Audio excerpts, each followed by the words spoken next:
Sa bawat pagpupuro, lahat ay mapayapa.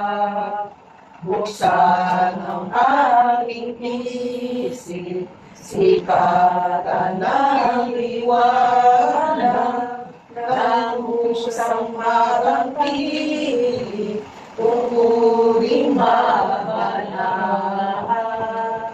Buksan ang aming palad, sarili maialay.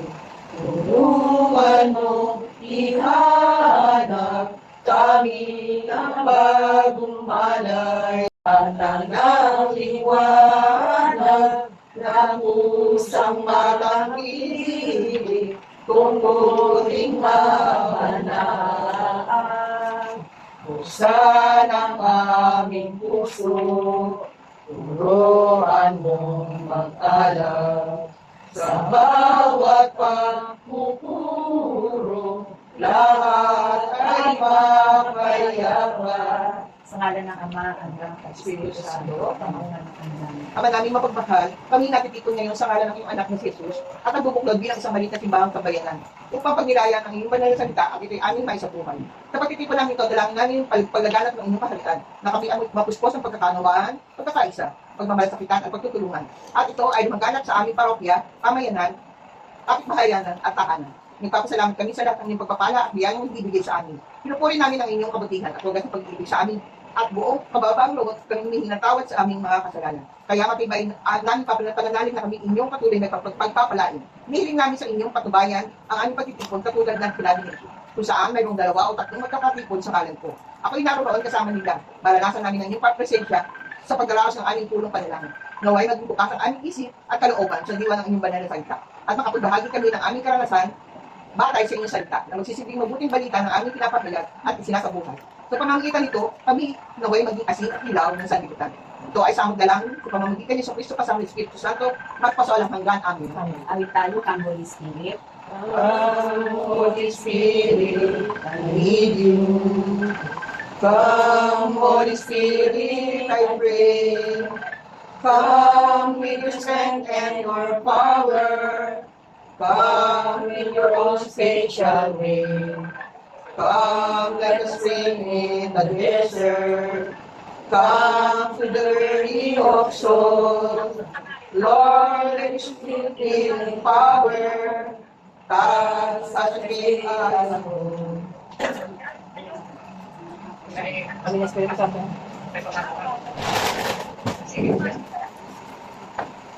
Sis, nasa ano po ako, Divine? Ay, Divine. Nasa BEC po. Sorry po. Sorry po. Opo.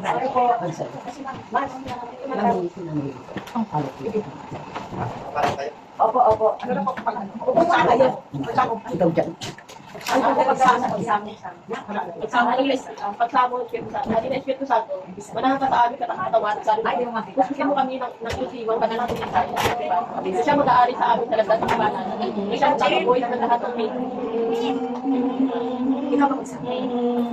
O, sige. Tatabuhin lahat ng bilang ng lahat ng aming katapunan. Alisin sa amin ang mayabangan, kataasan ng kalooban, katigasan ng ulo, pag-iipon, kahalayan, kasakaman, galit at lumon, kasi lumalingan ng pag-aalinlangan at wala ng pananalig sa iyo. Halina Espiritu Santo, manahan ka sa bawat isa sa amin ng kaninong. Punuin mo kami ng iyong kapangyarihan at idulot ang iyong mga banal na kalooban na siyang mapapanatag sa aming hangarin na mag-iintend na pinamamahayan ng iyong mga pumapaloob na pag-ibig, kapayapaan, kagalangan, kabutihan, kabaitan, katapatan, at syagaan, anitahunan, at pagpipigil sa sarili. Halina Espiritu Santo, manahan ka sa aming pagbayagan at pamilya. Sa pagtitipo namin ito ay ikaw ang mangusap sa aming pagmamahagi. Ay pahayag nawa namin ang karapat at katotohanan sa aming karanasan na aming nahamon ng banal na kasulatan at sa iyong pagpatuloy. Kami ay walang magagawa, kami hiwalay sa iyo, Panginoon. Kaya't narito kami na nagpapasakop at nagsusuko ng sarili sa iyo. Halina Espiritu Santo, manahan at manatili ka sa aming piling. Halina, Espiritu Santo, pinapailangan kita. Sigla ang lakas ng mahina, pag-asa ka naming lahat. Sis, di okay. Basa ka ba? Tayo ko na Sis Cleope, ipasa mo.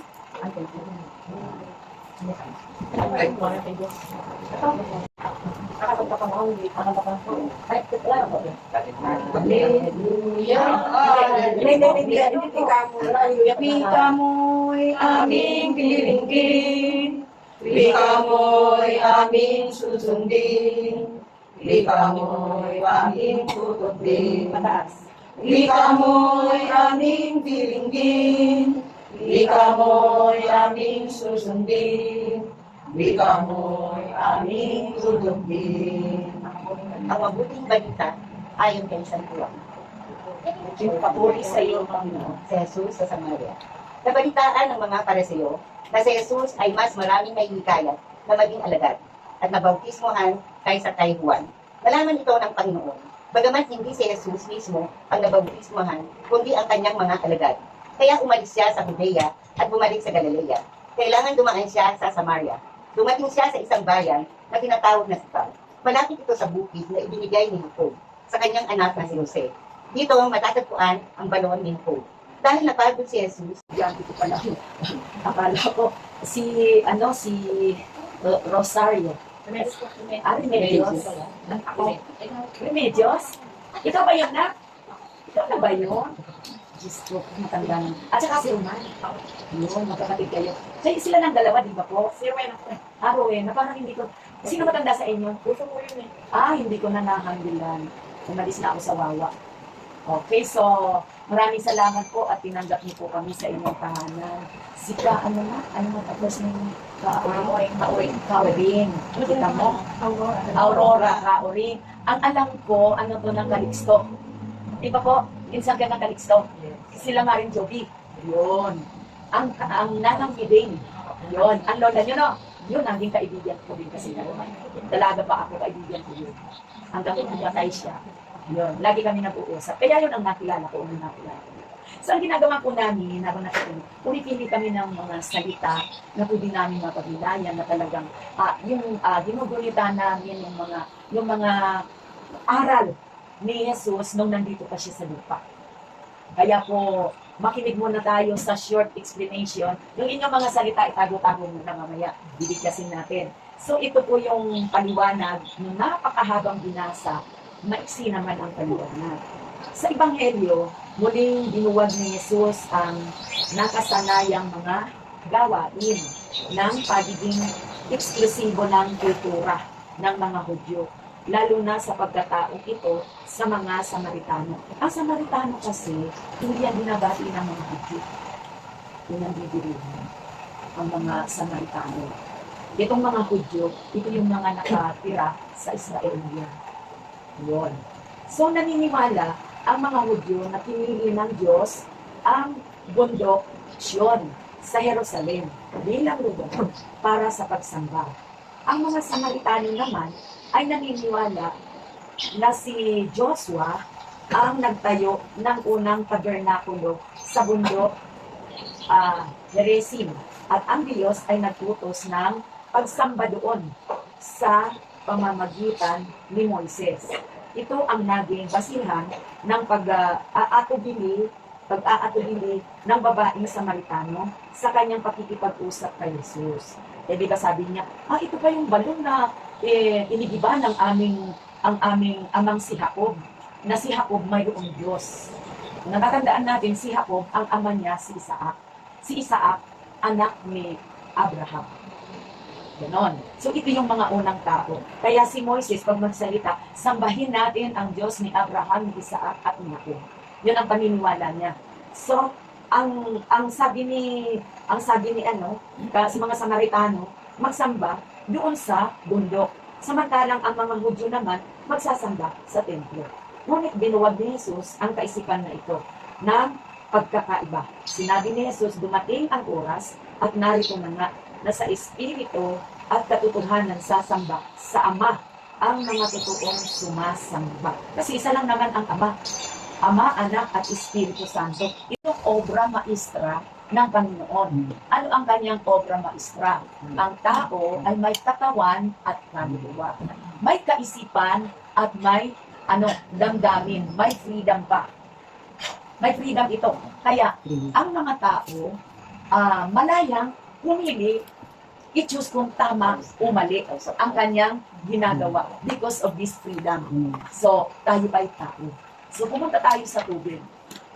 Nung tayo'y binyagan uli, mayroon tayo manang kasalanan na galing kay Adan at Eva. So, forever na tayo malinis. Wala na tayong kasalanan. Kaya lang nga, sa obra maestra ni God, nagkaroon tayo ng freedom, nagkaroon tayo ng isip. Bakit ang isip sa taas, ang puso sa baba? Kasi, naisip natin, paiiranin natin yung puso. Ito ba'y, kung gawin ko ba ito, magiging masaya ang aking kapwa. Doon napapatak yung pangalawang utos niya. So, ang tubig po, napakadaming gamit nito. Ito po ang dahilan kung bakit ginamit ito ni Lord na kasangkapan sa isang Samaritano na tawagan na tungkol sa pananampalataya. Na darating na huwag ka na mag-atubili. Nandito ang iyong dapat sambahin. Ang tubig na ito ay forever hindi ka mauuhaw. So kapag basahin natin yung mensahe ni Jesus, ito ako, manampalataya ka sa akin. Huwag mo na igiit yung bundok ni Jacob na sinasabing-sabing diyan kayo sumamba. Ito na ako, buhay na buhay. Ganon. So dahil sa tubig, yun ay ginawa ni Lord na kasangkapan para magising tayo ng tunay na pananampalataya. So, napakagandang pagmulayan. Kasi, ang mga Samaritanong babae, hindi ito lumalabas pagtanghaling tapat. Lumalabas lang sila umaga. Pero pagtanghali, never sila lumabas. Pero yung babaeng yun, ayaw makita ng iba, kaya tanghali siya lumabas. Bakit? Kasi nga yung sabi ni sister na maraming asawa. Which is alam ni Lord. Kaya yun yung tinarget ni Lord na kausapin, na makikiinom siya.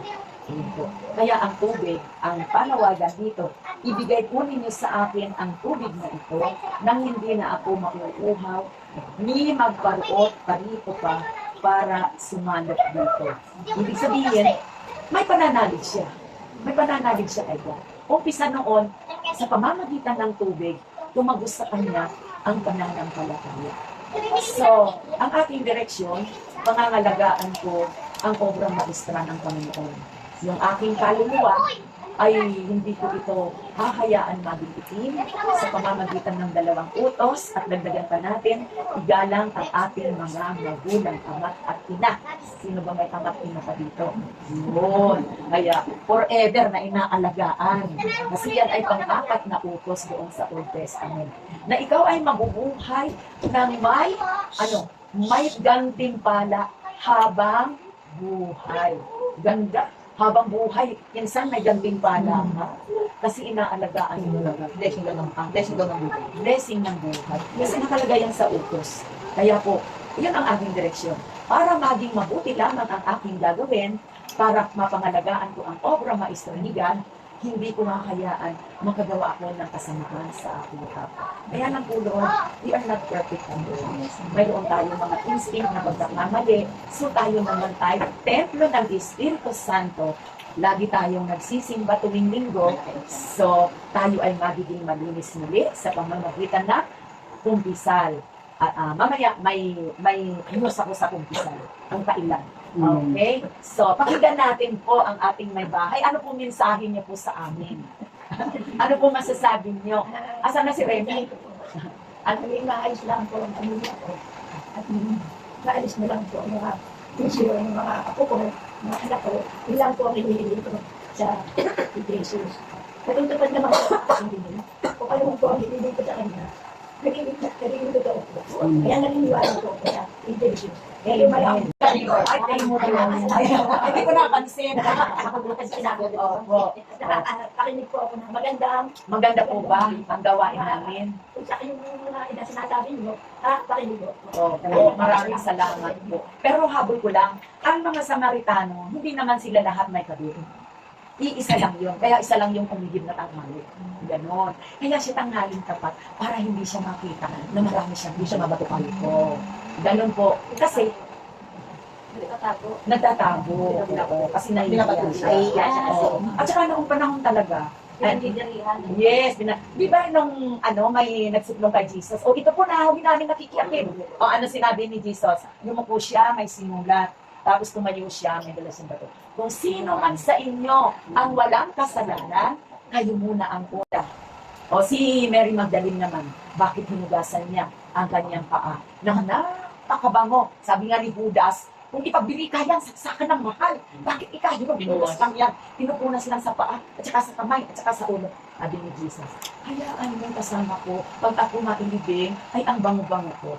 Kasi alam niya na talaga siya ay minamutang. Kaya yun ang dahilan kung bakit napakabango ni Jesus. Ano pala namin nagsasabi ng kapalitan? Yes. At saka pag manik ka sa kanya kung naging nakakabango, buong katawan mo nakakabango. Yun po ang mga Si Veronica naman, ang kanyang pananalig, grabe. Kahit siya pagod na pagod, umakyat siya, mapunasan lang niya. Si Jesus na grabe ang pawis. Ano nangyari? Kaya, kahit siya nagpapakasakit sa krus, mayroon pa siyang milagro na nagaganap. At, additional po kasi ngayong mahal na araw, pag tayo po magdasal, lagi pong, misteryo ng hapis. Hindi ba? Kasi sa hapis. Pero pwede pa. Ngayon pwede pa. Pag mahal na araw, Holy Week tuloy-tuloy yun. Pero ako, kapag Glorious, ginagawa ko hapis. Ako ngayon nasakit ako yung Mama Mary. Oo. Kung Pag ano Glorious, yung ginagawa ko, enjoy ko, hapis na. Ako rin. And then, maminto po tayo pagdating doon sa fourth mystery, pagpapasa ng cross, papunta Kalbaryo. Alam mo yun kasi ang pinakamasakit niyang bahagi, naukit yung laman niya hanggang sa kitang-kita yung buto, puting-puti. So, ang mamintuho ka doon, ibig sabihin, igalang mo, maalaala mo, yung mamintuho, maalaala mo, yung bang feel mo yung sakit, ito ay pagpapalala. Sakit tayo sa shoulder. Kasi, ang kasi, not only for, yung magsimba ka araw-araw, hindi masyado yun. Ang pinaka-the best, pag mahal na araw, yung mamaramdaman mo, yung sakit na nadanas niya. At saka yung pagkakabanal na tinatawag, yung maging mabait ka sa bahay, maging mabait ka sa kapwa, hindi ka banalan. Hindi naman pwedeng puro pira lang ibigay mo. Yung makinig ka lang, that is kabanalan. Yung pansinin mo lang yung umiiyak na bata, kabanalan na yun. Yung bang, nadaanan mo, parang hirap na hirap maglakad, batiin mo man lang, that is kabanalan. Yung bang, may dala-dala, kunin mo, that is kabanalan. Hindi yung, hindi ako banal kasi hindi ako nagsisimba nyo. Huwag kayong masyado panapit sa palasimba. Ang simba ng simba, buti lang, hindi to kahirap sumakay, maghintay ka lang ng trike, tagal-tagal. Ako inaamin ko, not daily ako magsimba. May araw lang ako. Kasi ang kabanalan, kahit saang lugar, pwede isagawa. So, okay na tayo? Amen. So, upo tayo na pagdanghin po natin ang presensya ng Panginoon Lord. Sabi ni San Mateo, chapter 20, verse 18, ang magkakasama na tatlo o higit pa ay asahan mo, nariyan ako sa inyong harapan, hindi ko kayo pagabayaan na buhay hanggang nananalig kayo sa akin. Panginoon, ito po kami, maraming salamat po sa pagsama niyo sa amin, maraming salamat po, tinanggap po kami ng pamilya ni Kaoring, dahil nakita ko lang siya sa simbang dinatitilang, hindi siya nag-alinlangan, tumango po siya, Lord. Lord, maraming salamat. Kayo po, Lord, ang mapagmahal, maawain. Kayo po, Lord, at inaasahan namin na lagi namin kasama. Lord, kayo po ang aming Panginoon na buhay. Buhay noon, buhay ngayon, buhay magpakailanman, Omega at Alpha. Wala po iba, kami na hihingin pa kundi kayo po ay kasama namin, Lord. Hindi po kami perfecto sa buhay. Kami po ay nagkakamali, kami po ay nabibigla sa aming mga emosyon. Naulang po kami, Lord, pero po, Lord, nananalig po kami na ano man po kasalanan namin nagagawa, na hindi naman po itong magkalsin, mga pinalsin lang po ito, Lord. Pinapatawad mo na po pa kami, Lord, sa mga oras na ito, Lord. Itinataas po namin sa inyo ang aming mga pamilya, ang aming mga anak, ang aming mga kalagayan sa buhay. Pinansyal man po ito, Lord, o anumang problema. Kayo lamang po, Lord, makakalutas nito. Wala po kami ibang access kundi kayo po, Lord. Lord, sa mga kasamahan namin na hindi nakadayo, kayo na po bahala, Lord, na magkapit sa kanila na sila po ay gawin din nila po ang kanilang pagtugon sa aming gawain. Ganoon, alam po namin na kayo po ang tagapagligtas namin. Kayo po ang dakila namin ng gagamit. Sasamahan niyo po kami, Lord. Ituruan niyo po kami na naging kasing kapilang sa aming Panginoon, lalo-lalo na po, Lord, sa aming kapwa. lalo-lalo na po Lord sa aming barangay, na sasamahan niyo po kami na sana maikot namin ang lahat ng mga bahay dito sa aming barangay. Sisikapin po namin na lahat po maabot ng inyong salita, Lord. Hindi po kami ang nagsasalita, kundi kasangkapan niyo lang po kami, Lord, para po kami maghatid ng iyong banal na salita sa amin. Maraming salamat po, Lord, sa pagsama niyo sa amin, sa pagbibigay niyo sa amin ng mga pupuntahan namin. Lord, alam ko po, nakaliputin po, Lord, ang masusunod. Kali po, Lord, ang may plano sa amin ng lahat-lahat na ito. Nag-umpisa lamang po kami, Lord, sa maliit hanggang po, Lord, sa mag-2 years na po kami. Lord, itinataas po namin ang plano namin sa aming anniversary, kung ano man po mapag-usapan namin. Kayo din po, Lord, bahala na matipag namin ito po kami. Mga kapatid, pakibanggit po ng inyong mga hangarin ngayon na po.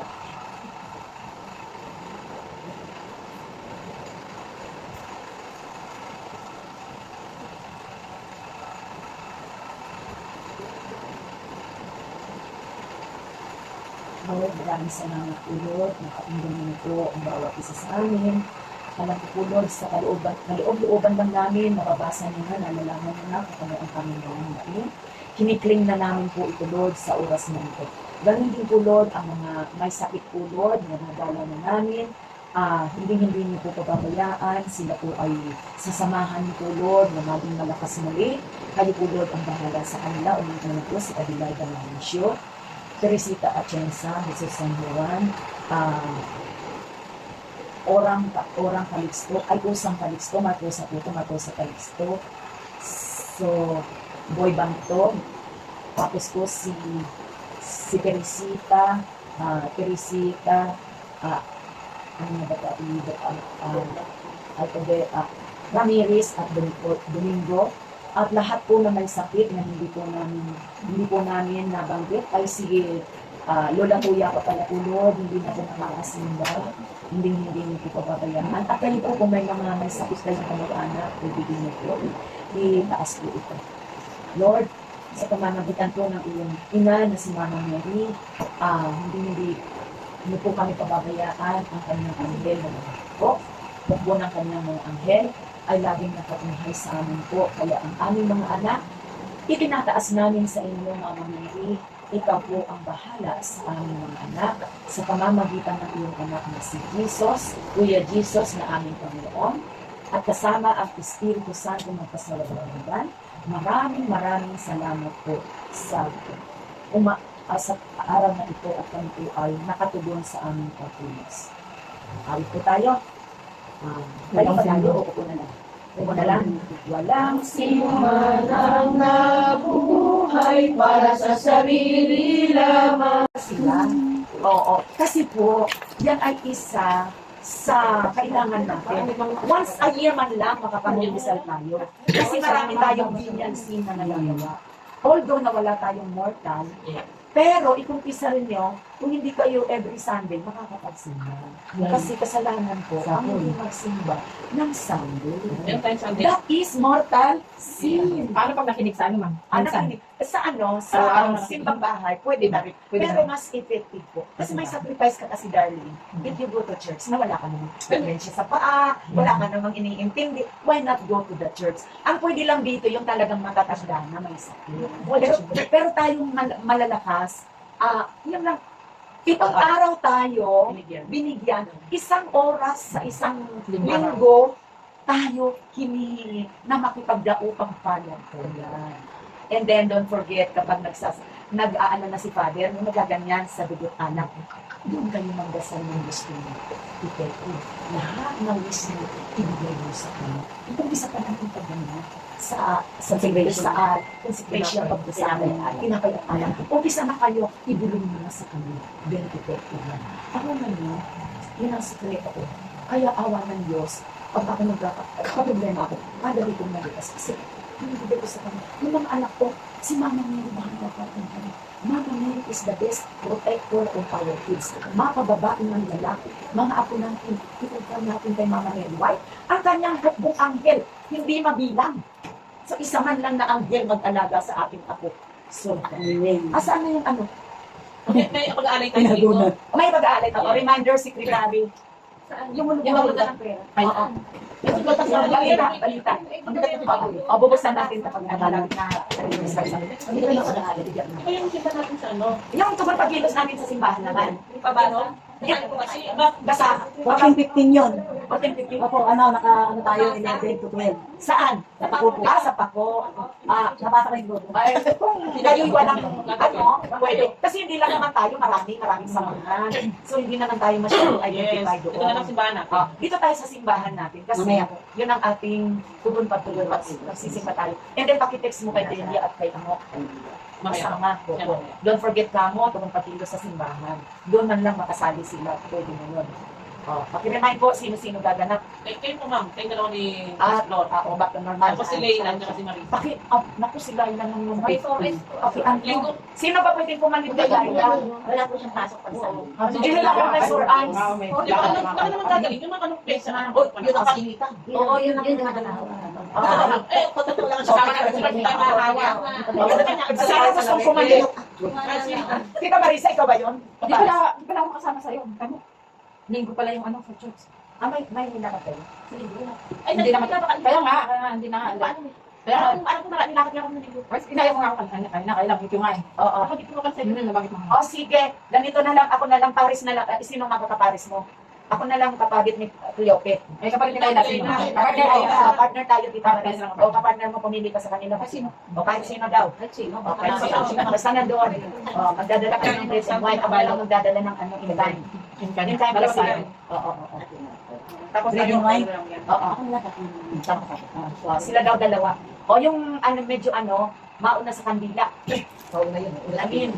Kandila. O yung kapartner mo si Amo. O pareho kayo Annalyn. O tapos kayong matatangkad magaganda sa luna. Sis, sama ka na sa amin. Magputi ka lang.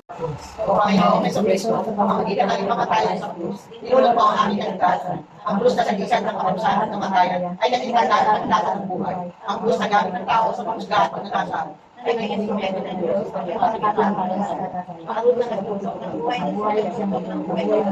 O mahal na niyayap ka namin sa upang ito'y aming matandaan. Niyayap ka namin sa oras ng pag-iusap. Pagkalagaw ka rin na lakas ng buwan, upang ito'y aming matagumpayan. Niyayap ka namin sa inanan sa lakas ng barak. Pagkalagaw ka rin na ganyan. Niyayap ka namin sa oras ng palagalitan. Pagkalagaw ka rin na palagalitan.